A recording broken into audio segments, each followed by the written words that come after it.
On Capitol Hill, subsidies are like a hydra. Cut one down and more grow back in its place. Consider this. There is finally strong bipartisan support. I think even Nancy Skinner agrees to this one, to eliminate long-standing farm subsidies costing taxpayers as much as $5 billion a year. But just because farm subsidy support is declining, that's not stopping lawmakers from proposing a new welfare program for farmers in its place. Here now to discuss are my freedom fighters, Fox Business anchor and my colleague Shabani Joshi, radio host and Freedom Watch regular Nancy Skinner, and Anthony Randazzo, Reason Foundation Director of Economic Research. Anthony, is there any sound economic reason whatsoever for the government to pay farmers not to grow their crops? Absolutely not. You know, most of this, it doesn't go to, the mom and pop farmers. 73% of all subsidies go to the top 10% of farmers, and most of those are big companies like Cargill. So basically this is a direct subsidy to corporations.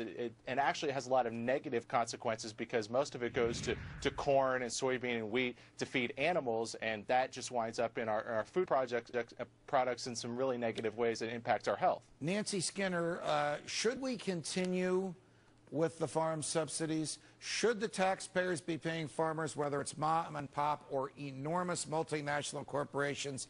And if we shouldn't, why, for heaven's sakes, do they want to replace one form of welfare with another when these recipients don't need any welfare from the federal government? Are we finally going to agree on something, Skinner?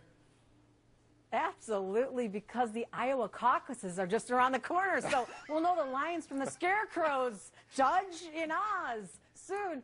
Yeah, you know, there was a time when those price supports were important only because, like a student loan, you get a chance. These are mature industries like oil. Right. They don't need subsidies, and we're continuing to do that because they have the lobbyists and money to do it. Commodities, agricultural commodities are only going to go up. We have, you know, more people on the planet. We have weather extremes, drought, flood, climate change. It's nowhere but up. They should be eliminated. They should not be replaced by any other. Got it. Thank you, Nancy. What does Wall Street think about the idea of farm subsidies? I suppose it depends on who you ask. I think it depends on who you ask, but it's free money going into the hands of farmers. And these guys, I mean, before I think we used to think of Farmer Joe being this poor guy with holes in his jeans, not making enough money. But Farmer Joe right now, on average, makes something like $85,000 a year. And we're in an era where it costs $6 to buy a box of cereal.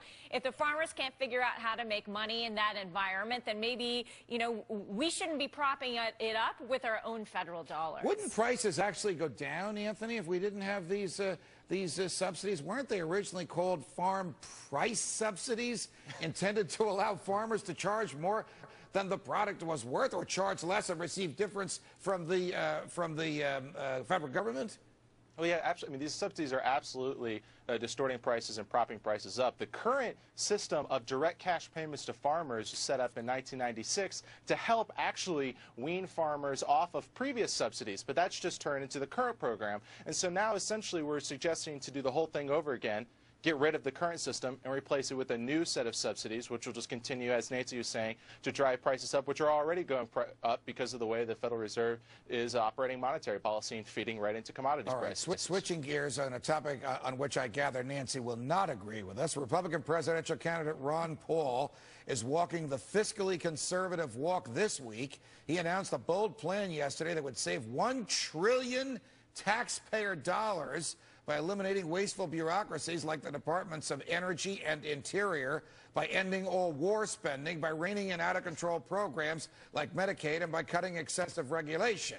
So will the limited government free market worldview taking root nationwide actually prevail at the polls? What do you think about this? What would Wall Street think about the government finally only doing what the Constitution says it should do?